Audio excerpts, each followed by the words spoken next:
वीरगञ्ज महानगरपालिकाको मेयरमा राष्ट्रिय प्रजातन्त्र पार्टी राप्रपाका उम्मेदवार पत्रकार गिरीश गिरी कार्यक्रम चुनावी चर्चामा आज हामीसँग कुराकानी गर्दै कसरी बनायो तपाईँलाई मेयरको उम्मेदवार? हो, यो चाहिँ के छ भन्दाखेरि मेरो निम्ति पनि यो अचानकको कुरो थियो, तर यसका पछाडि पृष्ठभूमि छ भनेर त मैले अघि यहाँलाई निवेदन गरिहालेँ कि मेरो बुवा राष्ट्रिय प्रजातन्त्र पार्टीको एउटा इमान्दार कार्यकर्ता हुनुहुन्थ्यो र राप्रपाकै तर्फबाट मेयर भएकै बेलामा उहाँको हत्या गरिएको थियो। त्यसपछि चाहिँ नि मेरो परिवार एक त त्यसै पनि म राजनीतिमा थिएन, त्यसपछि त झन् म राजनीतिमा हुने म वीरगञ्जमै थिइनँ। त्यसपछि त हाम्रो परिवारै यहाँबाट उठेर काठमाडौँ गयो र चाहिँ नि तैपनि बसोबास हाम्रो घर त सधैँभरि यहीँ थियो। अब तर के थियो भने एक किसिमको त्रास थियो हामीलाई, हाम्रो भागाभागको अवस्था थियो। यहाँ ज्यानको सुरक्षा नभएपछि बुवालाई नै त्यसरी मारिदिएपछि कुन बेला के हुने हो भन्ने एक खालको त्यो एउटा त्रास, त्यो सबैले बुझ्न सक्दैन, जसलाई परेको हुन्छ उसले मात्रै बुझ्न सक्छ। हामी त्यसरी काठमाडौँ गएपछि मेरो सङ्घर्ष त जारी नै थियो। मैले पत्रकारितामै अगाडि बढाएँ, लेखनको क्षेत्रमा आफूलाई अगाडि बढाएँ, डकुमेन्ट्रीहरू बनाएँ र सबै क्षेत्रमा म आफ्नो चाहिँ एउटा पहिचान परिचय अगाडि बढाउँदै लगिराखेको बेलामा मैले चुनाव लड्ने बारेमा त चिताएको पनि थिइनँ। म 3 हप्ता 4 हप्ता अगाडि मात्रै म यही ठाकुराम क्याम्पसमा आएर मेरो भर्खरै निस्केको किताब सत्यमोहनको चाहिँ नि पुस्तक चर्चाको कार्यक्रम सम्पन्न गरेर म जाँदाखेरिसम्म त्यसको कुनै झलक पाउनु भएको थिएन। झलक मलाई पनि थिएन। आजभन्दा 5 दिन अगाडिसम्म त मलाई पनि थाहा थिएन म चुनावमा उम्मेदवार हुँदैछु भनेर। तर अचानक मनोनयनको दिनभन्दा 2 दिन पहिले मलाई राष्ट्रिय प्रजातन्त्र पार्टीको तर्फबाट पहिले यहाँका स्थानीय नेतृत्व तहबाट कुरो आयो। त्यो कुरो आएपछि त्यो अचानक आएको कुराले म स्तब्ध भएँ। मैले के जवाफ दिने भन्ने मलाई थाहा भएन र तत्काल मैले के भने भन्दाखेरि यसको निम्ति सबभन्दा पहिले मैले मेरो परिवारलाई सोध्नुपर्छ, किनभने मेरो परिवारले सफर गरेको छ, धेरै भोगेको छ।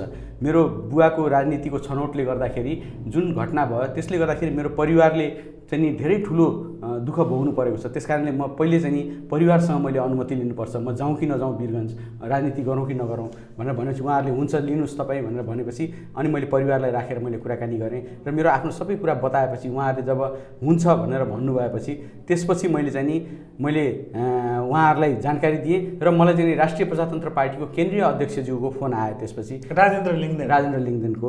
र उहाँले चाहिँ नि यदि तपाईँ चुनाव लड्नुहुन्छ भने तपाईँलाई चाहिँ नि हामी सहर्ष स्वागत गर्छौँ, तपाईँको निम्ति टिकट सुरक्षित हुन्छ, त्यो अरू कसैलाई पनि दिँदैन भनेर उहाँले मलाई भन्नुभयो। त्यसपछि मैले चाहिँ नि सहर्ष मैले त्यसलाई स्वीकार गरेँ र भोलिपल्ट नै मेरो पक्षमा निर्णय भयो र त्यो टिकट मलाई चाहिँ नि दिइने भएपछि म पर्सिपल्ट बिहान सबेरै म चाहिँ नि काठमाडौँबाट हिँडेँ। त्यसले गर्दाखेरि यो त मेरै निम्ति राप्रपाको राजनीतिमा त्यति सक्रिय नलागेको, म कुनै पनि राजनीतिमा थिएँ हुनुहुन्थेन। अहिले त राप्रपाको उम्मेदवार हुनुहुन्छ, त्यस कारणले गर्दाखेरि मैले राप्रपा जोडिरहेको छु। अनि राप्रपाको राजनीति गरेको यहाँ 2 दशक 2.5 दशक 3 दशकदेखि राजनीति गरिरहेका राप्रपाका लागि योगदान गरिरहेका थुप्रै नेताहरू हुनुहुन्छ, कार्यकर्ता हुनुहुन्छ। तपाईँले ती नेताहरू, पुराना नेताहरूको जसो योगदान छ, जो लागेका थिए, उनीहरूको भाग खोसे जस्तो लाग्दैन तपाईँलाई? अब यो चाहिँ त उहाँहरूले बुझ्ने कुरा हो, किनभने मैले त आजसम्म कसैको अगाडि एकचोटि पनि माग्न पनि, किनभने उहाँहरूले मलाई तपाईँलाई इच्छा छ भनेर सोध्नु भएको हो। त्यसपछि मैले मेरो परिवारलाई सोध्छु भनेर मैले अघि नै मैले भनिहालेँ। त्यसैले म न उम्मेदवारी दिन्छु भनेर मेरो न इच्छा राखेको थिएँ, न कतै गरेको थिएँ। झन् पार्टीको हिसाबले यो पार्टी ऊ पार्टी भन्ने त मेरो कुनै उनी थिएन। त्यसमा पनि के छ भने केन्द्रबाट होइन, यहाँको जिल्ला तहको नेतृत्वले मलाई पहिले चाहिँ नि मलाई खबर गर्नुभयो र उहाँहरू पनि पार्टीभित्र विभिन्न फरक एउटा चाहिँ नि पोजिसनमा रहनुभएकाहरूले चाहिँ नि मलाई फोन गर्नुभएपछि, किनभने मैले उहाँहरूलाई सुरुमै किनभने मलाई थाहा छैन र मैले अलिकति अनुमान चाहिँ के लागेको थिएँ, राप्रपाभित्र पनि केही ध्रुवीकरण होला कि यहाँभित्र पनि भन्ने भएपछि मैले उहाँहरूलाई चाहिँ त्यति बेलै फोन आउने बेला मैले के भनेको थिएँ भने हेर्नुहोस्, लड्न त म लड्छु, तर सब एक भएर चाहिँ नि मलाई चाहिँ नि उ गर्नुपर्छ। किनभने मेरो बुवा राष्ट्रिय प्रजातन्त्र पार्टीको नेता हुनुहुन्थ्यो, उहाँ कुनै गुटको उपगुटको नेता हुनुहुन्थेन। त्यसैले समग्र राष्ट्रिय प्रजातन्त्र पार्टी मिलेर मलाई चाहिँ नि आह्वान गर्नुहुन्छ भनेदेखि अनि मात्रै म लड्छु भनेर भनेको थिएँ र उहाँहरूले त्यसै गरी आह्वान गर्नुभएपछि मैले मेरो चाहिँ कन्सेन्ट मैले दिएको हुँ र केन्द्रीय अध्यक्षज्यूबाट त्यसरी मलाई फोन आएको। त्यसले गर्दाखेरि मैले कसैको भाग मैले खोसेको जस्तो मलाई लाग्दैन। त्यसमाथि के छ भन्दाखेरि राष्ट्रिय प्रजातन्त्र पार्टीले त घोषणा नै गरेर मेरो बुवाको तस्बिर अङ्कित शहीद भनेर चाहिँ नि एउटा पोस्टरै निकालेको छ। त्यसकारणले बरु मुलुकमा मैले कतिपय मानिसहरू जो त्यति प्रखर रूपमा चाहिँ नि आफ्नो चाहिँ नि उसमा नआउनु भए तापनि त्यस पार्टीको निम्ति काम गर्दाखेरि उहाँहरूको ज्यानमा तलमाथि भएको छ भने उहाँहरूलाई प्राथमिकतामा राखेर ती दलहरूले चाहिँ नि एउटा अगाडि बढाइराखेको अवस्थामा राष्ट्रिय प्रजातन्त्र पार्टीले मेरो छनौट गर्नुमा पनि मैले त्यति धेरै अस्वाभाविकता चाहिँ देखेको छु। अहिले तपाईँको उम्मेदवारी घोषणा र मनोनयन सँगसँगै बजारमा एउटा चर्चा चलिरहेछ तपाईँको उम्मेदवारीको विषयलाई लिएर। तपाईँको उम्मेदवारी घोषणाभन्दा पहिले दुईजनाको चाहिँ मेयरमा चर्चा थियो र उम्मेदवारी पनि उहाँले दिनुभएको थियो, सिटिङ मेयर विजय कुमार सरावगी र अर्का जसपाको उम्मेदवार राजेश मान सिंह। तपाईँको उम्मेदवारीले एउटा छुट्टै तरङ्ग ल्याइदिएको छ। तर यही बिचमा के छ भने मान्छे त गिरीश गिरी त राम्रो हुन्, पत्रकारिता गरे हुन्, स्वर्गीय गोपाल गिरीका सुपुत्र पनि हुन् होइन, राम्रा हुन्, इमान्दार छन्, कुनै किसिमको दाग चाहिँ लागेको छैन उनीमध्ये। तर आउन चाहिँ ढिला गरे, धेरै ढिला गरे हो भनेर यो मलाई सबैले भनौँ न अधिकांशले अहिले त्यही भनिरहेको। तपाईँलाई लाग्दैन साँच्चै मैले चाहिँ ढिला गरेँ भनेर लाग्दैन? म त्यही त म भन्दैछु। त्यसरी भन्नेहरूलाई मैले के भन्ने गरेको छु भने मैले निवेदन गर्ने गरेको छु कि तपाईँहरू भनिराख्नु भएको छ हामी यो उम्मेदवार पनि छान्न सक्ने अवस्थामा भएनौँ, त्यो उम्मेदवार पनि छान्न सक्ने भएनौँ, हाय हाय हामी वीरगन्जले त विकल्प नै पाएनौँ भनेर भनिराख्नु भएको छ। अनि हजुर म विकल्पको रूपमा आएको छु भनेर भन्दाखेरि त ढिला आइस् भनेर भन्नुहुन्छ। यो त कसरी कुरै मिलेन। म विकल्प हो कि होइन त्यो भन्नुहोस् न। ढिला र चाँडोको कुरा होइन, अझै 2 हप्ता बाँकी छ मतदान गर्नलाई। विचार बनाउनलाई त आजको युगमा, आज यो चाहिँ नि तपाईँको रकेटको युग भन्यो भने नि आज अब हामी चाहिँ नि धेरै पुरानो कुरा गर्छौँ। आज हामी कहाँ कहाँ अगाडि यो आइटीको एजमा चाहिँ नि 2 हप्ता भनेको त यसमा त चाहिँ नि मेरो बुवाले 3 महिनामा वीरगन्जको भाग्यरेखा बदलिदिनु भएको थियो। वीरगन्जवासीहरू ढिला गरे जस्तो लागेको छैन, मलाई ढिला गरे जस्तो लागेको छैन। वीरगन्जवासी जनता भन्दैछन् होइन, जनता भनिराखेको। सुन्नुहोस् न, कुरो के हो भने मेरो विपक्षमा मेरो विरुद्धमा भन्न सकिने कुरा केही पनि नरहेपछि, एउटा रत्तीभर चिज पनि नभएपछि, विपक्षीले भने होइन है, यो होइन आम सर्वसाधारणको कुरा गर्दैछु, जसले तपाईँमाथि सदस्यता राख्छ, राम्रो मान्छे हुन्, राम्रा उम्मेदवार हुन् भनेर भनिरहेका छन्। होइन सुन्नुहोस् न, हो कुरा के हो भन्दाखेरि यो बुस्ट गर्ने काम कहाँबाट हुन्छ भन्ने कुराहरू हुन्छ है। त्यस कारणले के छ भने मैले भने तपाईँलाई, तपाईँहरूले विकल्प खोज्नुभयो भने म विकल्पको रूपमा आएको छु। हजुर, अब विकल्पको रूपमा म आफू आएँ भनेर भन्छु भनेदेखि तपाईँहरूले अब त ढिला भइस् भनेर कसरी भन्न सक्नुहुन्छ? तपाईँहरूलाई चाहिँ नि अलिक पुरानो उम्मेदवार चाहिएको हो कि विकल्प चाहिएको? विकल्प चाहिएको भने त म आएँ त, कहिले आएँ भन्ने कुरा छोडिदिनुहोस् न, भोट त अझै कति दिन बाँकी छ त। तपाईँहरूलाई विकल्प चाहियो भने आई एम देयर होइन, Girish Giri is there standing in front of you होइन। It's up to you whether you decide or not होइन। सो मेरो भनाइ त के हो भन्दाखेरि तपाईँहरूलाई विकल्प चाहिएको भने म विकल्पको रूपमा उभिएको छु। प्रश्न मूल मुद्दा के हो? ढिलो र चाँडो मूल मुद्दा हो या विकल्प मूल मुद्दा हो? विकल्प हो भने विकल्प म आएको छु र म विकल्प हुन योग्य छु कि छैन त्यसमा बरु बहस गरौँ न। ढिलो र चाँडोमा त किन जाने? ढिलो र चाँडो भनेको अर्को कुरा हो फेरि त्यो। तपाईँले 2052 सालसम्म वीरगन्जमै बसेर पत्रकारिता गर्नुभयो। हजुर, त्यसपछि चाहिँ तपाईँले आफ्नो कर्मथलो कर्मक्षेत्र काठमाडौँलाई बनाउनु। अब यो कर्मथलो केलाई भन्नु हेर्नुहोस्, किनभने म अस्ति मैले अस्ति मात्रै मैले वीरगन्ज किताब लेखेको छु, त्यो भनेको यही मेरो कर्मथलो हो।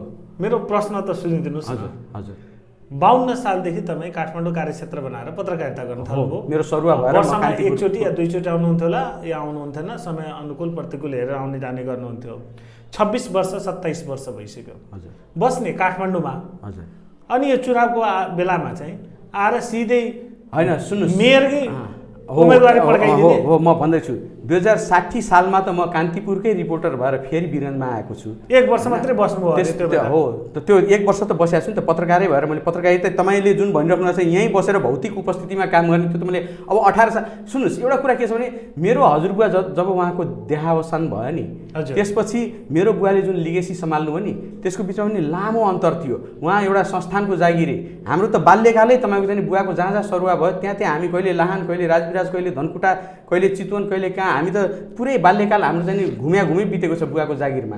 र चाहिँ जब बुवाले जागिर छोडेर आएर 2042 सालमा जब चाहिँ उम्मेदवारी दिनुभयो, उम्मेदवारी दिने बित्तिकै त्यति बेला त मान्छेले यत्रो वर्षसम्म त कहाँ गएको थिइस् भनेर त सोधेनन्। मेरो बुवाले त चाहिँ मेरो हजुरबुवाको छोरो आयो, त्यो प्रश्न सोध्ने चेतना सायद थिएन होला। तर अहिले त तपाईँ त धेरै बदलिसक्यो। हिजोको मान्छेको चेतनालाई चुनौती नदिनुहोस् न।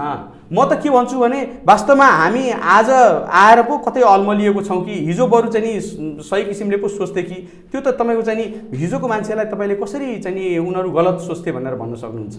त्यो होइन, मेरो बुवा पनि लामो समय चाहिँ नि के छ भने बाहिर बसेर अनि त्यसपछि आउनुभएको थियो। त्यसकारण चाहिँ के छ भने अनि जो उम्मेदवार यहाँको जनताको दुःख सुखमा साथ छ होइन, जो रातो दिन उनीहरूको बिचमा छ, त्यो उम्मेदवारलाई छाडेर तपाईँ सधैँभरि काठमाडौँ बसेर अहिले चुनावको बेला मात्रै आएको उम्मेदवारलाई जनताले भोट दिन्छ। म काठमाडौँ दिन्छ सुन्नुहोस् न, म काठमाडौँ बस्थेँ कि सिमरा बस्थेँ कि दिल्लीमा बस्थेँ कि न्युयोर्कमा बस्थेँ भन्ने कुराले त्यति माने राख्दैन। अहिलेको जमानामा यो के छ भने तपाईँको मनमा चाहिँ नि वीरगञ्ज थियो कि थिएन भन्ने कुराले, र म वीरगञ्जको निम्ति म सधैँभरि सङ्घर्ष गर्दै आइराखेको मान्छे हुँ। म वीरगञ्जको निम्ति मैले काम गर्दै आइराखेको मान्छे हुँ। ठाउँ ठाउँमा मैले चाहिँ नि त्यो वीरगञ्जको निम्ति वकालत गर्दै आइराखेको हुँ। म तपाईँलाई त्यसको फेरिस्त दिन सक्छु। अब बाँकी रहेको कुरो जुन यो चाहिँ नि अहिलेको यो स्टेरियोटाइप मानसिकता छ वीरगञ्जमा कि चाहिँ नि वीरगञ्जमै बसेको मान्छेले यहीँ तपाईँको चाहिँ नि यही घेराभित्र बसेको मान्छेले मात्रै वीरगञ्जको नेतृत्व पाउनुपर्छ भन्नुहुन्छ भने त मैले सम्पूर्ण वीरगञ्जवासीसँग मैले माफी माग्नुपर्ने हुन्छ मलाई माफ गरिदिनुहोस्, मबाट गल्ती भयो भनेर भन्नुपर्ने हुन्छ। त्यो किन भन्दिनँ म भन्दाखेरि मेरो मान्यता के छ भने अब त्यस किसिमको नेतृत्वले वीरगञ्जलाई अगाडि बढाउन सक्दैन।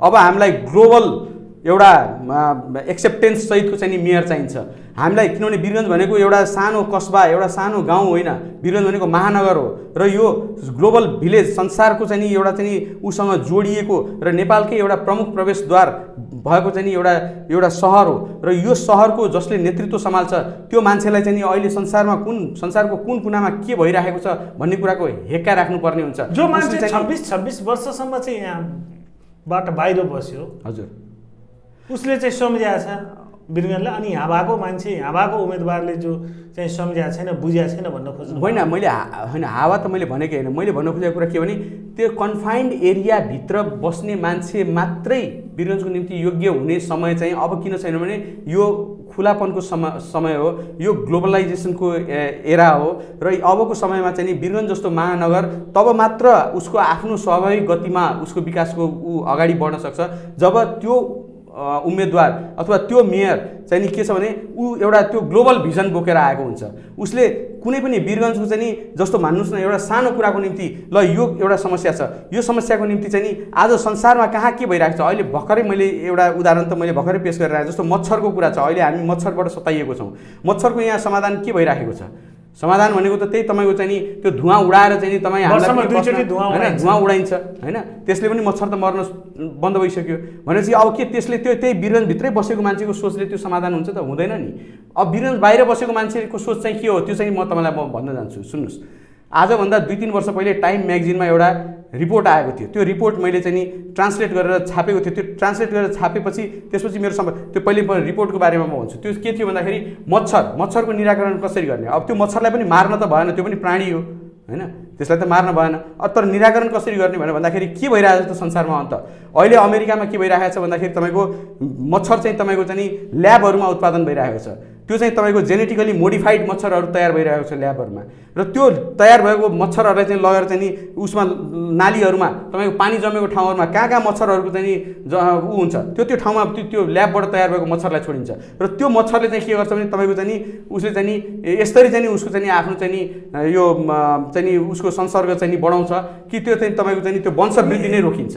मैले भन्न खोजेको कुरा के भने हामीलाई चाहिएको के हो भन्दाखेरि हामीले चाहिँ नि कुनै पनि प्राणीको हत्या नगरेर हामी चाहिँ नि मानवहरू त्यो प्राणीको समस्या देखाइदिनुहोस् न दाजु तपाईँले वीरगञ्जवासीलाई। योभन्दा अगाडिको जो मेयर साहब जित्नु भएको थियो उहाँलाई मैले एउटा यस्तै अन्तर्वार्ता कार्यक्रम सोधेको थिएँ, वीरगञ्जको मच्छरको समस्या समाधान कसरी हुन्छ?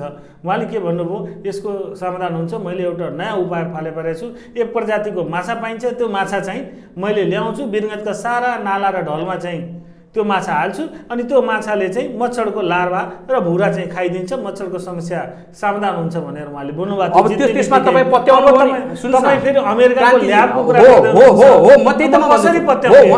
सुन्नुहोस् न, म उहाँले के भन्नुभयो भन्ने कुरामा म जान्न, म मैले सम्झेँ के त्यो तपाईले अमेरिकाको ल्याबको कुरा गर्दाखेरि मैले सम्झेँ। नो तपाईँ पनि ठुल्ठुलो होइन सपना बाँडिराखेको छैन, त्यो कमजोरी तपाईँको भयो। तपाईँले यदि त्यति बेला त्यो समाचार गर्नुभयो भने that was the damn mistake.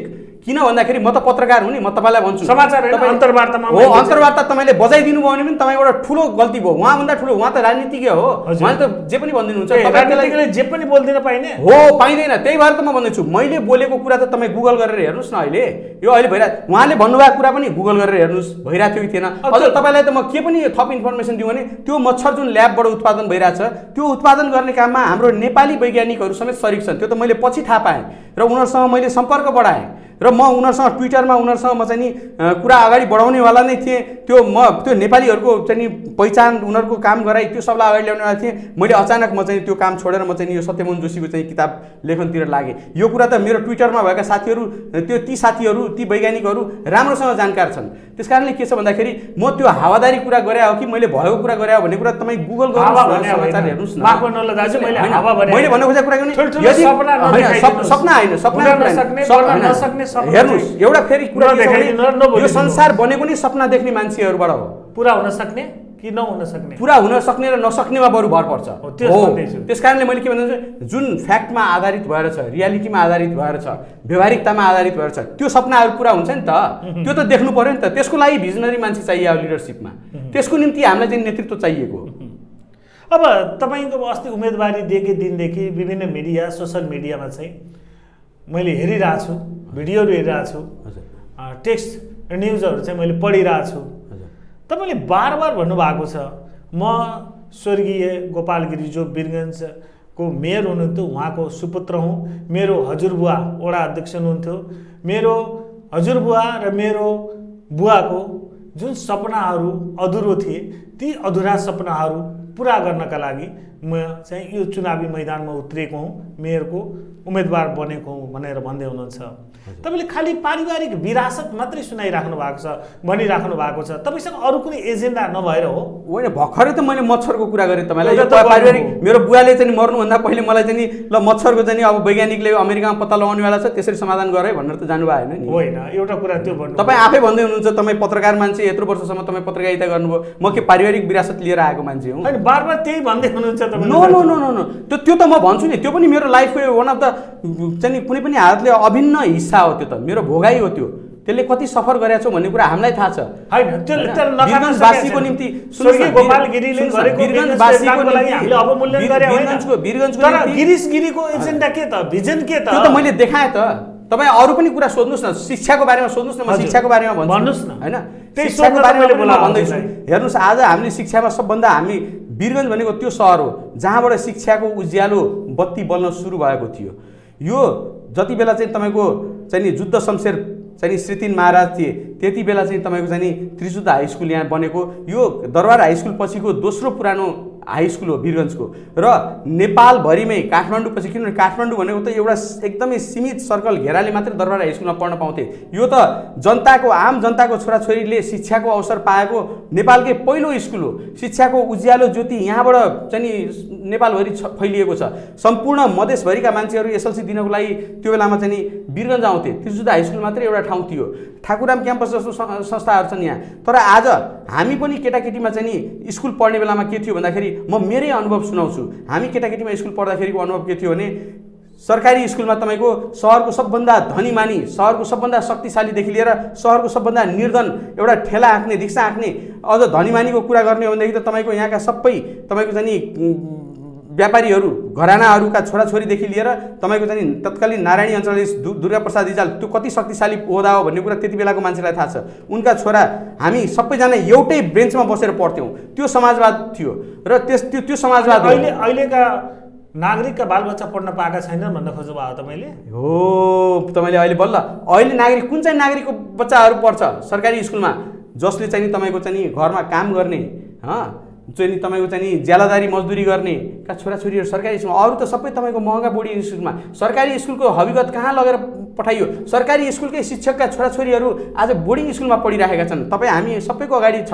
जबकि हामी पढ्ने बेलामा सम्पूर्ण हाम्रा सर्मिसका छोराछोरीहरू हाम्रै कोठामा बसेर पढेका थिए। तपाईँले शिक्षा क्षेत्रमा गर्न खोजेको? शिक्षा क्षेत्रमा म त्यो दिन फेरि फर्काउँछु। मेरो पहिलो सङ्कल्प, पहिलो अठोट भनेकै मैले वीरगञ्जमा पढ्दाखेरि मेरो बाल्यकालको बेलाको जुन स्कुलको चाहिँ नि एउटा उज्यालो दृश्य थियो। सरकारी स्कुल भनेपछि मरिमेट्थे मान्छेहरू आफ्नो छोराछोरीलाई भर्ना गराउन, त्यहाँ पाएन भने मात्रै बल्ल अनि चाहिँ प्राइभेटतिर जान्थे।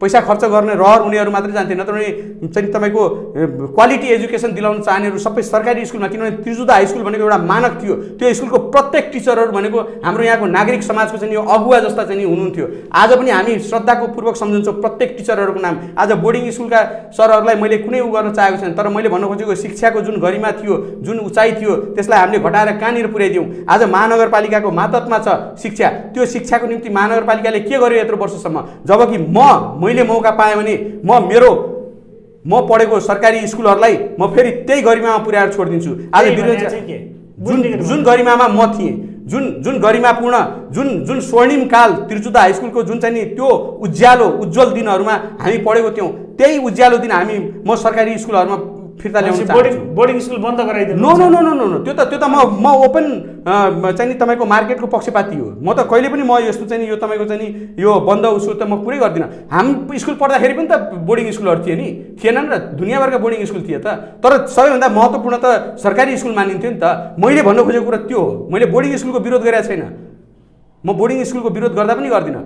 निजी लगानीलाई म हतोत्साहित गर्नुपर्छ भन्ने कुराको त म कुनै पनि हालतले म उनी होइन। यहाँ मान्छेहरूले पुँजीपति पुँजीवादी, के को पुँजीपति पुँजीवादी? देश बनाउने नि पुँजीपति र पुँजीवादीहरूले, त्यस्तो कुराहरूमा म जाँदै जान्न। तर के छ भने शिक्षा स्वास्थ्य जस्ता चिजहरू चाहिँ तपाईँको सब आम जनताको पहुँचमा हुनुपर्छ। पहिलो प्राथमिकता सरकारी विद्यालयको स्तरोन्नति। सरकारी विद्यालय मात्र होइन, सरकारी हस्पिटल पनि, शिक्षा र स्वास्थ्य दुइटै तपाईँको जुन यो सहरको सबभन्दा धनीहरूले उपभोग गर्छन् त्यही फेसिलिटी यो सहरको चाहिँ गरिबहरूको पहुँचमा। नारायणी अस्पताल त छ, 3200 वडामा स्वास्थ्य चौकीहरू पनि बनिसकेका छ। अब के गर्न खोज्या? ठुल्ठुला प्राइभेट हस्पिटलहरू पनि धेरै छन्, मेडिकल कलेज छ। हो, यसलाई तपाईँले ठ्याक्कै त्यही बास्केटमा लगेर हाल्नुहोस्। जुन बास्केटमा लगेर मैले चाहिँ नि स्कुलको परिस्थितिको बारेमा वर्णन गरेँ, त्यही बास्केटमा लगेर तपाईँले शिक्षा पनि लगेर के अरे स्वास्थ्य पनि लगेर राख्नुहोस्। तपाईँ जति बेला हामी चाहिँ नि त्रिजुता हाई स्कुलमा पढ्थ्यौँ त्यति बेला नारायणी अञ्चल अस्पताल भनेको के थियो, कस्तो थियो, र अरू तपाईँको प्राइभेट क्लिनिक र चाहिँ नि प्राइभेट उहरू थिए कि थिएनन्? त्यति बेला थिए भनेदेखि तिनीहरूको ऊ के थियो? आज उनीहरूको चाहिँ नि प्राइभेटहरूको चाहिँ अवस्था, मान्छेले अग्रगमनका कुरा गर्छन्। हजुर, हाम्रो पत्रकार गिरीश दाजुले चाहिँ हजुर फेरि त्यो पछाडि फर्किने कुरा गर्नुहुन्छ। हिजो जे थियो म त्यही अवस्थामा स्कुल पुर्याइदिन्छु, हिजो हस्पिटल जे थियो म त्यही अवस्थामा पुर्याइदिन्छु। तपाईँ त एकदमै म यसमा यो स्वीकार्छु। किन स्वीकार्छु? होइन त्यो तपाईँले मलाई कसरी बुझिराख्नु भएको छ भन्ने कुरामा हो नि त। हो, पहिलेको अवस्था, पहिलेको जे राम्रो थियो त्यसलाई तपाईँ किन छोड्नुहुन्छ? राम्रो कुरालाई त तपाईँले छोड्नु भएन नि। तपाईँले पहिलेको राम्रो कुराहरू सबै निमिट्यान्न पार्नुभयो। पहिले हुँदै नभएको नराम्रो कुराहरू ल्याएर सबै विकृतिको चाहिँ नि रास लगाउनु भएको छ। सबभन्दा पहिले त तपाईँले पहिलेको राम्रो चिजलाई त कमसेकम स्थापित गर्नुहोस्, त्यहाँ ठाउँमा ल्याएर राख्नुहोस्। पहिलेको नराम्रो चिजलाई ल्याउनुहोस् त मैले भनेको छैन होइन। यहाँ त हामी कहाँ के छ भन्दाखेरि तपाईँको चाहिँ नि कन्जर्भेटिजमलाई पनि लगेर रूढिवाद भन्ने चाहिँ नि अर्थ चाहिँ नि शब्दको अर्थलाई, कन्जर्भेटिजम भनेको त संरक्षणवाद हो। तपाईँ आफ्नो चाहिँ नि परम्परा, आफ्नो चाहिँ नि मूल्य मान्यतालाई तपाईँ कसरी नराम्रो भन्न सक्नुहुन्छ? अरूले सिकायो भन्दैमा तपाईँ आफ्नो चिजलाई नराम्रो भन्नुहुन्छ? तपाईँलाई चाहिँ नि आज चाहिँ नि ल यार यो हिन्दूहरूले चाहिँ नि यस्तो गरे, खैर म यो धर्मतिर त जान चाहन्न। तर कुरो के हो भन्दाखेरि मेरो ऊ चाहिँ के हो भन्दाखेरि तपाईँ आफ्नो मौलिक पहिचान, तपाईँको आफ्नो चाहिँ नि जुन उपस्थिति छ त्यसलाई, तपाईँको आफ्नो जुन परम्परा छ, तपाईँको आफ्नो चिज, तपाईँको आफ्नो राम्रो स्कुलहरू जसले राम्रो अभ्यास गरिरहेको थिए, पुरानो दिनमा राम्रो अभ्यास गरिरहेको छ भने तपाईँ पुरानो दिनलाई तपाईँ, मलाई चाहिँ नि नारायण गोपालको गीत मनपर्छ, तपाईँले चाहिँ नि नयाँ गीत किन मन पराएनस् भनेर तपाईँ मलाई चाहिँ नि पिट्न त पाउनु हुँदैन नि। म नारायण गोपालकै गीत सुन्छु, पुरानो गायक भयो त के भयो होइन। त्यस कारण चाहिँ के हो भने पुरानो चिज ल्याउँछु भनेर, पुरानो म कुन ठाउँमा पुरानो चिज ल्याउँछु भनेर भनेको छु, त्यो चिज हेर्नु। नयाँ चिज के ल्याउनुहुन्छ भन्नुहोस् न? नयाँ चिज त मैले अघि नै तपाईँलाई भनिहालेँ नि, मच्छर मार्ने चाहिँ प्रविधि म नयाँ बुझेँ, त्यो त सुने कि त्यसभन्दा अलग केही छ? त्यो त अब हेर्नुहोस्, अब विषयगत हिसाबले मैले भिजनको कुरा गरिरहेको छु। विकास भनेको चाहिँ तपाईँको बुदागत रूपले कागजमा टिपेर दिने चिज होइन। विकास भनेको तपाईँको भिजन कुरा, कुनै पनि चिजलाई हेर्ने तपाईँको दृष्टिकोण के हो, तपाईँ चाहिँ नि यो समाजप्रतिको तपाईँ एउटा सानो कुरा मात्रै म भन्छु होइन।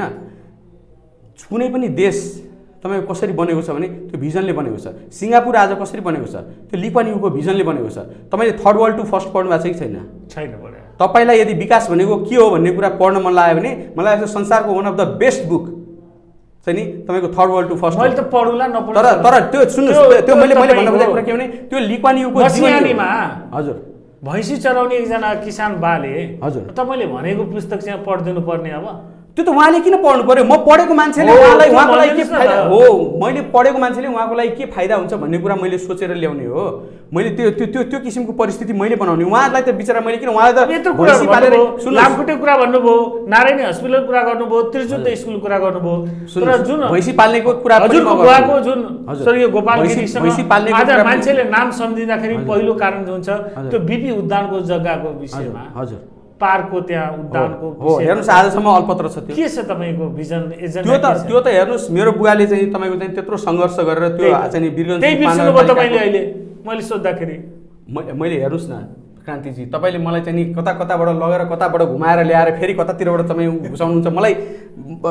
ठिक छ, बिपी उद्यानकै बारेमा तपाईँ कुरा गर्नुहुन्छ नि, म त्यो भन्छु। बिपी उद्यानको कुरा के हो भन्दाखेरि, बिपी उद्यान त्यो जग्गा चाहिँ नि पहिले नेपाल गभर्मेन्ट रेलवेको जति बेला चाहिँ तपाईँको रक्सोलबाट छुटेको रेल अम्लेखगञ्ज जान्थ्यो त्यसको चाहिँ एउटा स्टेसन थियो होइन। र त्यहाँ चाहिँ जब रेल चल्न बन्द भयो चाहिँ नि के छ भन्दाखेरि त्यो रेल चल्न बन्द भएपछि त्यो त्यतिकै थियो र त्यहाँ चाहिँ त्यो यार्डमा चाहिँ तपाईँको कोइला जिप्समहरू थुप्राइन्थ्यो। त्यसले पल्युसनको समस्याहरू ल्याउँथ्यो। त्यसले धेरै विकृतिहरू आएपछि त्यहाँ बाधा विरोधहरू भयो। मेरो बुवाले त्यहाँ जुलुस निकाल्न जानुभयो, त्यहाँनिर गएपछि चाहिँ त्यहाँ के भयो भन्दाखेरि लाठी हिर्कायो मेरो बुवालाई। म त्यहाँनिर चाहिँ नि आफ्नो बुवालाई चाहिँ नि त्यसरी लाठी हिर्काएपछि त म पनि त्यहाँ गएँ, मलाई पनि लाठी हिर्काइदियो। बाउ छोरा हामी दुईजना त्यहाँनिर लड्यौँ, पुरै रगत पछि भयो। मलाई एम्बुलेन्समा राखेर वीरगञ्ज हस्पिटल लग्यो होइन। त्यसपछि हामी बाउ छोरा दुवैजना वीरगञ्ज हस्पिटलमा यता र उताको बेडमा चाहिँ नि त्यत्रो दिनसम्म पऱ्यौँ, टाँका काटेर अनि त्यसपछि बल्ल हामी घर आयौँ होइन। त्यहाँबाट सुरु भयो मेरो बुवाको सङ्घर्ष। यो जग्गालाई जसरी पनि म वीरगञ्जको पार्क बनाएर तपाईँ यदि मेयर बन्नुभयो भने उहाँले 2060 साल पुस महिनामा आफू मेयर भएकै बेलामा बल्ल तल्ल उहाँले त्यो जग्गा चाहिँ नि नगरपालिकाको मातहतमा ल्याउनु। त्यस कारणले के छ भन्दाखेरि त्यो जग्गा आज के भयो, आज 18 वर्ष मेरो बुवा बित्नुभएको 18 वर्ष बित्दाखेरि पनि त्यो जग्गामा केही भएको छैन। जबकि मैले पाएँ भनेदेखि, मैले यदि अवसर पाएँ, मेयर बन्न पाएँ भने जसरी तपाईँको चाहिँ नि वहाँ अस्ट्रेलिया सिडनीमा चाहिँ तपाईँको चाहिँ हाइड पार्क भनिन्छ, जसरी चाहिँ तपाईँको चाहिँ नि सेन्ट्रल पार्क भनिन्छ न्युयोर्कमा, त्यो चाहिँ सहरकै चाहिँ तपाईँको चाहिँ लन्डनको चाहिँ हाइड पार्क, त्यो त चाहिँ नि म त गएको छु नि, संसार घुमेको छु, मलाई थाहा छ नि। अहिलेको मेयरले पनि 125 करोडको पार्क चाहिँ त्यहाँ बनाउन भन्नुभयो। सुन्नुहोस् न, 125 ले बन्ने होइन, पार्क बनाउनलाई तपाईँको भिजन चाहियो। पार्क बनाउनलाई तपाईँले, मैले त हेरेँ पनि त, तपाईँको त्यो डिजिटल त्यो टेक्नोलोजीले चाहिँ त्यो यस्तो पुलहरू, यस्तो चाहिँ नि त्यो कम्प्युटरमै उगाएको चाहिँ रुख, त्यो सब बनाएर यताउता त्यो तमासा, त्यसले पार्क बन्ने होइन नि। पार्क बनाउनु त तपाईँले चाहिँ नि सबभन्दा पहिले तपाईँले के गर्नु, त्यहाँ चाहिँ तपाईँले माटो पुरेर चाहिँ नि तपाईँले घाँस हाल्नु पर्यो। त्यहाँ तपाईँले चाहिँ नि धेरै चाहिँ नि चमक धमक होइन, रैथाने जातका बिरुवाहरू लगाउनु पर्यो। किनभने आँधी उरी आयो भने अन्तबाट ल्याएको बिरुवाहरू जान्छ त्यहाँनिर, त्यो टिक्न सक्दैन। हामीलाई रैथाने बिरुवा चाहिन्छ। हामी कहाँ रैथाने बिरुवाहरू मासिराखेको अवस्था छ। हामी केटाकेटीमा, तपाईँले त खानुभयो खानुभयो थाहा छैन, हामी यो बिरुवा केटाकेटी हुँदाखेरि हामी जामुन टिप्न भनेर जान्थ्यौँ। जामुनका रुखहरू हुन्थे यहाँ ठाउँ ठाउँमा, इम्लीका रुखहरू हुन्थे। आज छैन, सहरमा सबै मासिएर गएको छ। के त्यस्ता रैथाने बिरुवाहरूलाई फेरि हामीले बिउताउनु पर्दैन? त्यस्ता रैथाने बिरुवालाई चट्ट लाएर सिँगारेर रोपेर त्यहाँ चाहिँ नि हाम्रो स्कुलका साना साना केटाकेटीहरू जाँदाखेरि त्यो बिरुवाको विशेषता के हो, त्यो हाम्रो चाहिँ नि त्यहाँको नेटिभ प्लान्टहरू, त्यसलाई चाहिँ नि जसरी सिङ्गापुरको चाहिँ बोटानिकल गार्डनमा चाहिँ नि त्यहाँको नेटिभ प्लान्टहरू चाहिँ उल्लेख गरेर त्यहाँनिर चाहिँ त्यसरी राखिएको छ। त्यसै गरी सजाएर त्यसै गरी पार्क एउटा तयार पार्न सकिन्छ कि सकिँदैन? किन ठुलो कुरो गर्नु पर्यो होइन? त्यहाँ तपाईँ जामुन चाहिँ नि टिपेर खायो भनेदेखि भोलि पर्सिको बच्चाहरूले होइन त्यो जामुन मेरो पुरानो दिन, तपाईँले फेरि अहिले भन्यो भनेदेखि फेरि पुरानो दिन ल्याउनु खोजिस् भनेर भन्नु होला, त्यो होइन। मैले भन्नु खोजेको कुरा नि, पुरानो दिनलाई तपाईँले बिर्सेर पनि त तपाईँ अगाडि बढ्न सक्नु हुँदैन। तपाईँसँग त विगत तपाईँसँगै जोडिएर बसेको हुन्छ। अभिन्न समय सकिन लागेको छ। दुई तीनवटा प्रश्न चाहिँ सोध्नै पर्ने छ मैले हजुरसँग। भन्नुहोस् न। तपाईँ त पत्रकार, हजुर, यो समाजमा रहेका राजनीतिक, सामाजिक, आर्थिक, सांस्कृतिक विकृति विसङ्गतिका विरुद्धमा कलम चलाउँदै आउनु भएको छ। हजुर, जति मेरो उमेर भएको छैन त्यति चाहिँ तपाईँको झन्डै झन्डै पत्रकारिता गरेको सायद भइरहेको होला, त्यही सरदरमा होला। अन्य उम्मेदवारहरूले दुनियाँ करोडौँ खर्च गरिरहेछन् भन्ने सुनिँदैछ होइन? कसैले 12 करोड भन्दैछ, कसैले 20 करोड खर्च गर्छु भन्दैछ। ती दुईटै उम्मेदवार या अरू पनि कोही उम्मेदवार छन्, तीभन्दा तपाईँको चुनावी प्रचार प्रसार शैलीमा के फरक छ? हेर्नुहोस्, म एउटा कुरा के छ भन्दाखेरि म हरेक दिन बिहान उठ्दाखेरि चाहिँ नि मलाई जब चाहिँ नि एक किसिमको त्यो एटमोस्फियर एउटा एम्बियन्स त छ नि त इलेक्सनको होइन, त्यसमा म कहाँ स्ट्यान्ड गरिरहेको छु भन्ने कुरामा म स्पष्ट फिल गर्छु कि त्यो जुन किसिमले एउटा अर्ग्यानिक एउटा ऊ छ त्यो पुरै मेरो फेभरमा छ।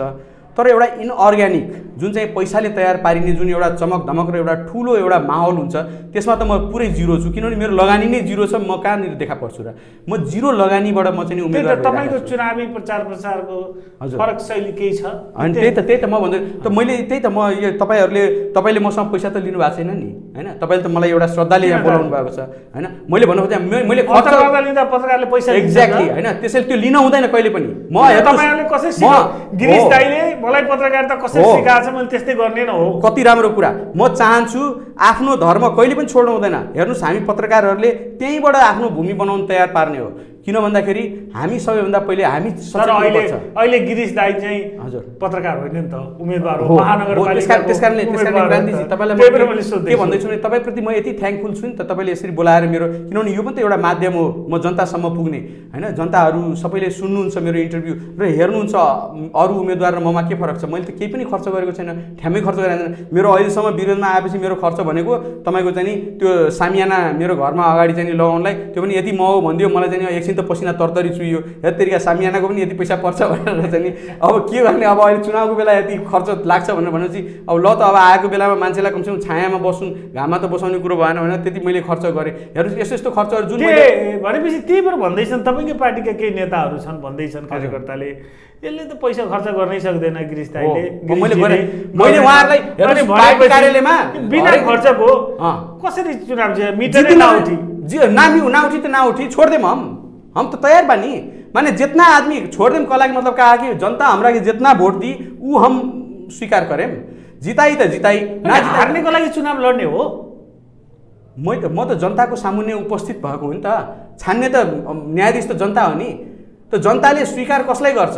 एउटा चाहिँ तपाईँको चाहिँ प्रचार प्रसारमा चाहिँ खर्च गर्ने अथवा तपाईँको चाहिँ भनौँ न अनेक अनियमित कामहरू जस्तो भनौँ न खानपिन गराउनेदेखि लिएर या मान्छेलाई पैसा बाँड्ने, यी सब डेमोक्रेसीको नाममा धब्बाहरू हुने। हेर्नुहोस् यस्तो चिजमा हामीले खर्च गर्न थाल्यौँ भनेदेखि म एउटा यस्तो चाहिँ नजिर कायम गर्न चाहन्छु कि भोलि पर्सि यो वीरगञ्जमा चाहिँ एउटा तन्नाम गरिबभन्दा गरिबको छोराले पनि एउटा सपना देख्न सकोस् कि म मेरो वार्डको वडा अध्यक्ष हुन्छु। सपना त देख्ला कि तर त्यो पुरा हुने त सम्भावना देखिँदैन। म जस्तो उम्मेदवार भयो भनेदेखि पुरा हुन्छ। हेर्नुहोस् गरेर छोडिदिन्छु। हामी भनेको कोर्स करेक्सनको लागि आएको हो राजनीतिमा, तपाईँको यो कुनै पद सदको निम्ति आएको। निर्वाचन आयोगले जुन 7.5 लाख रुपियाँको एउटा त्यति पनि हुँदैन, त्यति पनि हुँदैन होला मेरो, हुँदैन होला मेरो हो त्यति पनि हुँदैन होला पक्का मलाई जहाँसम्म। किनभने अब खर्च पनि पुग्छ। 32वटा वार्ड छ दाजु। हैन तेल खर्च भनेर अब तेल खर्च अस्ति अब त्यो उसको बेलामा के अरे त्यो मनोनयन गर्न गएको बेलामा तेल खर्च यति लाग्यो भनेर मलाई देखाइराख्नु भएको थियो। मैले त्यति धेरै गाडी नै गुडेको छैन, त्यति धेरै तेल त भनेपछि मलाई त्यो एक राउन्ड फेरि त्यहाँ हाँस्नु पार्टीको मान्छेहरू हैन। तर मैले चाहिँ के भनेको छु भने लजिस्टिकमा के खर्च हुन्छ मलाई देखाउनुहोस् हैन। लजिस्टिकमा जस्तो चाहिँ प्रचार सामग्री यताउता हैन त्यो सब लजिस्टिकको खर्च बेहोर्न म तयार छु। अरू चाहिँ म 1 रुपियाँ पनि खर्च, किनभने मैले 1 रुपियाँ खर्च गर्ने बित्तिकै त्यो नगरपालिकाभित्र म पस्ने बित्तिकै भोलि जनताले कथम कदाचित मलाई जिताइदिनु हो भने त्यहाँ म पस्ने बित्तिकै मेरो ध्यानमा मेरो लागेको खर्च कसरी उठाउने भन्ने हुन्छ। म त काम गर्न सक्दिनँ नि। त्यसो भए त म किन नगरपालिकाभित्र जान्छु? म नगरपालिकाभित्र पसल थाप्न त जाने होइन नि। पसल थाप्ने भए त म बाहिरै पसल थापेर बस्छु नि। पैसा कमाउने भए त म बाहिरै पैसा कमाउँछु हैन। नगरपालिकाभित्र त म काम गरेर जाने। अन्त्यमा समय एकदम सकिएछ। हिजो यही कार्यक्रममा हजुर यही ब्यानरमा अहिलेको सिटिङ मेयर एमालेको मेयरको उम्मेदवार हजुर विजय सरावगीजीलाई यहाँ बोलाएको थिएँ हजुर। अनि एउटा प्रश्न जाँदा जाँदै उहाँलाई पनि सोधेको थिएँ मैले, तपाईँले 7 लाख खर्च गर्नु चाहिँ गर्नु हुँदैन भने मेरो पसिना अझ बढी आयो। 7 लाख त मसँग छँदै छैन, खर्च कहाँबाट गर्ने? 7 लाख के त्यसको आधा पनि छैन। उहाँलाई सोधेँ पत्रकार गिरीश गिरीको पनि राप्रपाको तर्फबाट मेयरको उम्मेदवारी परेको छ हजुर। अनि गिरीश गिरीको उम्मेदवारले तपाईँलाई नाफा या घाटा के हुन्छ भनेर प्रश्न मैले गरेको, उहाँले जवाब के दिनुभयो भने ओहो गिरीशजी त एकदम राम्रो मान्छे, इमान्दार मान्छे, त्यस्तो मान्छे त मैले खोजिरहेको थिएँ उहाँ तर ढिलो गर्नुभयो। यदि उहाँले 1-1.5 महिना अगाडि चाहिँ 2 महिना अगाडि चाहिँ उहाँ साँच्चै मेयरमा उठ्ने जुनसुकै पार्टीमा उठ्ने भनेको भए मैले थाहा पाएको भए म चुनाव लड्थिनँ, विजय सरावगी मैले चाहिँ समर्थन गरिदिन्थे गिरीशलाई भनेर भन्नु। मेरो प्रश्न पुरा भएको छैन भनेपछि कता कता सुन्नुहोस् क्रान्तिजी, तपाईँलाई म भन्दैछु त तपाईँ पत्रकार म हेर्नुहोस् म राम्रै पाइराख्नु भएको छ। हेर्नुहोस् म पत्रकार मात्रै होइन, म राजनीतिक परिवारको छोरो पनि हुँ। म अलिअलि राजनीति पनि थोरै बुझ्छु, धेरै त बुझ्दिनँ होला। अब राजनीतिमा आइसकेपछि अब आउने दिनमा अलिक बढी बुझ्न थाल्छु होला। उत्तर घुमाएर नदिनुहोस् न, समय थोरै छ। उहाँको फ्यान तपाईँ के अरे तपाईँ उहाँको त्यति धेरै फ्यान भनेपछि तपाईँलाई त खर्चको अब त कुनै पिरोलो छैन, चिन्ता छैन। सुन्नुहोस् न, तपाईँलाई मैले सुरुमै तपाईँले सोध्नुहुँदाखेरि क्रान्तिजी यो गिरीश ढिलो आयो भन्ने कुरा चाहिँ नि यो प्लान्ट गरिँदैछ भनेर भन्दाखेरि मेरो विरुद्धमा भन्ने अरू केही कुरो छैन। त्यसले गर्दाखेरि यो ढिलो आयो भन्ने एकरो प्लान्ट गरिँदैछ भन्दाखेरि तपाईँले जनतालाई तैँले यसो भन्ने भनेर भन्नुभयो। अहिले त आएर आफै तपाईँले चाहिँ पोल खोल्नु भयो नि आफ्नो। भन्न त विजय सरावगीले भन्नुभएको रहेछ नि त। भन्नुभएको छ हो भनेपछि मैले भन्नु खोजेको यो म विरुद्ध प्लान्ट गरिएको कुरा हो र त्यसमा मेरो एउटै अर्को उहाँको निकटतम प्रतिद्वन्दीको चाहिँ भोट काट्नका लागि गिरी आयो, अब मलाई फाइदा हुनुभयो त्यसकारणले तपाईँको प्रशंसा गरे। हेर्नुहोस्, राजनीति विकृत राजनीतितर्फ त मलाई जानु नै छैन, त्यसैले यस्तो प्रश्नको त म जवाफै दिन्न। म कसैको भोट काट्ने यस्तो उस्तो मेरो त्यो कुनै उसमै छैन, मेरो चरित्रमै नभएको। तर म तपाईँलाई होइन प्रश्न त पार्छु नि। मैले भने नि कि जुन कुरो मैले अघि भनेको थिएँ नि कि यो म विरुद्ध, किनभने यो गिरीशलाई अब औल्याउने कुनै पनि यसको खराबी छैन, कहीँ न कहीँ त यसको कमजोरी खोज्नु पऱ्यो भन्दा यो ढिलो आयो होइन। अब ढिलो आयो त बाबा के हो, तपाईँहरू विकल्प खोजिराख्नु भएको छ, विकल्पको म उभिएको छु। अब तपाईँ भन्नुहुन्छ त ढिलो आइस्, तपाईँलाई विकल्प चाहिएको छ कि छिटो चाहिएको थियो? छिटो चाहिएको थियो भने हो म छिटो आइनँ, ढिलो आएँ। हस् दाजु, समयले नेटो काटिसक्यो। यहाँ यत्रो व्यस्तताका समयमा होइन पनि तपाईँलाई बोलाउनु पर्ने भयो, समय हामीले लियौँ, त्यसका लागि यहाँलाई धेरै धेरै धन्यवाद, यहाँको विचारको लागि धन्यवाद। अनि अन्त्यमा अब तपाईँ त स्वजातीय होइन हाम्रो कर्मको हिसाबले दाजु पनि यहाँलाई धेरै धेरै शुभकामना र भोलिको दिनमा वीरगञ्जको मेयर हाम्रो पत्रकार गिरीश दाई बन्नुभएको छ भनेर भन्न पाऊँ, हाम्रो तर्फबाट धेरै धेरै शुभकामना र एकदमै धन्यवाद क्रान्तिजी। र यो रेकर्ड तपाईँले बचाएर राख्नु होला। हामी पत्रकारहरू के गर्छौँ भने रेकर्ड राख्दैनौँ होइन, त्यसले गर्दा सोध्न मिल्दैन। त्यो रेकर्ड किनभने मैले भोलि म जितेर आएँ भने यो रेकर्डमा बोलेको भन्दा बढी गरेर मैले देखाएँ कि देखाइनँ भन्ने कुरा तपाईँले त्यति बेला सोध्नु होला। हस् त, धन्यवाद सबैजनालाई, नमस्कार। उहाँ वीरगञ्ज महानगरपालिकाको मेयरमा राष्ट्रिय प्रजातन्त्र पार्टी राप्रपाका उम्मेदवार पत्रकार गिरीश गिरी कार्यक्रम चुनावी चर्चामा आज हामीसँग कुराकानी गर्दै आजका लागि निर्धारित समय सकिएको छ। भोलि फेरि हामी कार्यक्रम चुनावी चर्चामा चुनाव केन्द्रित छलफल र बहसका साथ उपस्थित हुनेछौँ। अहिलेका लागि